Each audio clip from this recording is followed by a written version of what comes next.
2 दिन पहले हमने ट्रैवल किया इंडिया से यूएस, वो भी विदाउट वीज़ा, क्योंकि हमारे पास अभी वीज़ा नहीं है। लेकिन उसके बदले हमारे पास है समथिंग कॉल्ड एडवांस परोल, जो आइदर ऐसे कार्ड में आता है या फिर ऐसे पेपर में आता है। ये एडवांस परोल क्या होता है ये सब हम दूसरे वीडियो में बात करेंगे, लेकिन इस वीडियो में मैं शेयर करना चाहता हूँ कि एडवांस परोल में ट्रैवल करने का एक्सपीरियंस कैसा था। और अगर आप भी एडवांस परोल पे ट्रैवल करने वाले हो तो ये चीज़ों के बारे में ज़रूर ध्यान रखना। Let's begin.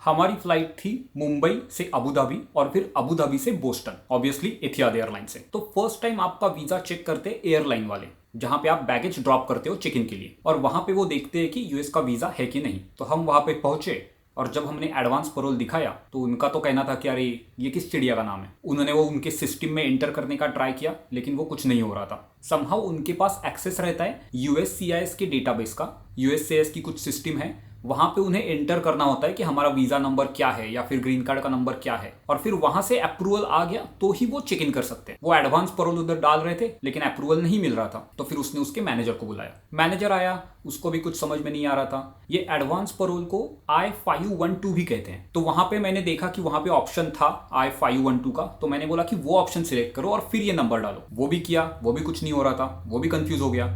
तो वो बोला कि वो यूएस एम्बेसी को कॉल करेगा। समहाउ उनके पास वो एक्सेस रहता है कि वो कभी भी यूएस एम्बेसी को कॉल कर सकते हैं। तो वो गया वो सब चेक करने, और हम वहां पे वेट कर रहे थे। तो ऑलमोस्ट हमें वहां पे 40 to 45 मिनट्स वेट करना पड़ा। इसके लिए अगर आप एडवांस परोल पे आ रहे हो तो मेक श्योर कि जल्दी जाओ वो चेक इन के लिए। हम तकरीबन 3 घंटे पहले चले गए थे। अच्छा हुआ पहले चले गए थे। 30-40 मिनट के बाद वो बंदा वापस आया जो मैनेजर था, और उसने बोला कि हाँ हो गया आपका। तो वो यूएस एम्बेसी के पर्सन ने उसको बोला कि as a permanent residence option select करो, मतलब ग्रीन कार्ड का, और फिर वो एडवांस परोल का नंबर डाल दो, तो वो हो जाता है। तो ये उनको सजेस्ट करना वहां पे वो वीजा या फिर I-512 के अंडर वो नंबर ना डाले, एज अ ग्रीन कार्ड मतलब परमानेंट रेसिडेंसी का ऑप्शन सिलेक्ट करे और फिर वो नंबर डाले, तो वो हो जाता है। और दूसरी बात ये जो कि बहुत इंपॉर्टेंट है, एडवांस परोल पे अगर आप ट्रैवल कर रहे हो तो कोई भी यूरोप में लेओवर मत रखना। आइदर डायरेक्ट फ्लाइट लेना या फिर मिडल ईस्ट की फ्लाइट, जैसे कि एमिरेट्स, एथियाद या फिर कतार एयरलाइंस। क्योंकि अगर आपने यूरोप में लेओवर रखा तो कभी कभी वो लेओवर के लिए भी आपको ट्रांजिट वीजा अप्लाई करना पड़ता है। अगर आपके पास यूएस वीजा है तो नहीं लगता,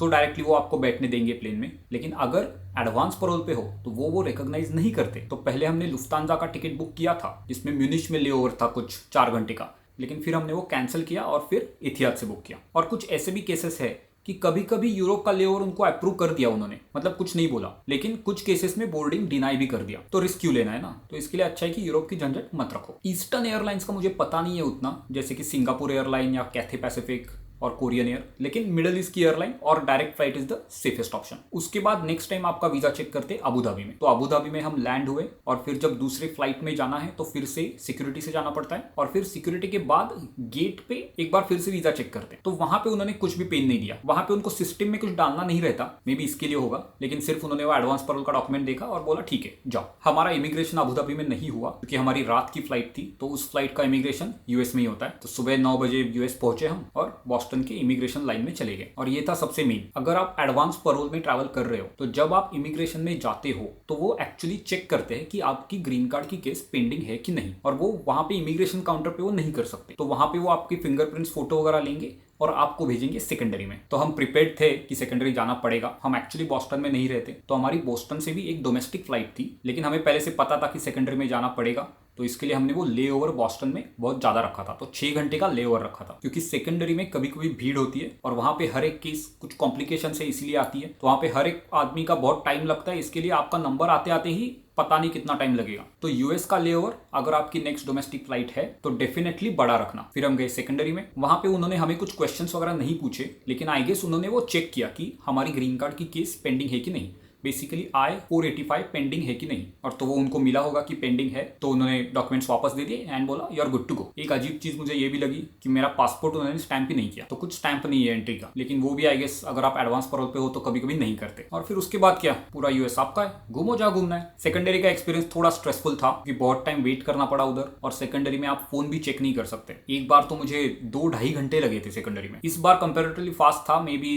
20-25 मिनट में हम बाहर आ गए। तो टू समराइज, अगर आप एडवांस परोल पे ट्रैवल करने वाले हो तो एक, यूरोप में लेओवर मत रखना, दूसरा चेक इन के लिए बहुत जल्दी जाना, और तीसरा यूएस में अगर नेक्स्ट डोमेस्टिक फ्लाइट है तो लेओवर एटलीस्ट 4-5 घंटे का रखना। बाकी कुछ भी अगर आपको क्वेश्चंस है यूएस वीज़ा के रिलेटेड तो नीचे कमेंट सेक्शन में आप पूछ सकते हो। अगर ये वीडियो आपको हेल्पफुल लगा तो इसे यूट्यूब पे लाइक कर देना, और हाँ, इस चैनल को सब्सक्राइब करना मत भूलना। ये एडवांस पैरोल कब मिलता है, कैसे मिलता है, उसके सेपरेट वीडियो है इस चैनल पे, और कुछ आने भी वाले हैं फ्यूचर में, तो वहां पे हम बाकी सब डिटेल में डिस्कस करेंगे। तो इस वीडियो में बस इतना ही, and I will see you in the next one.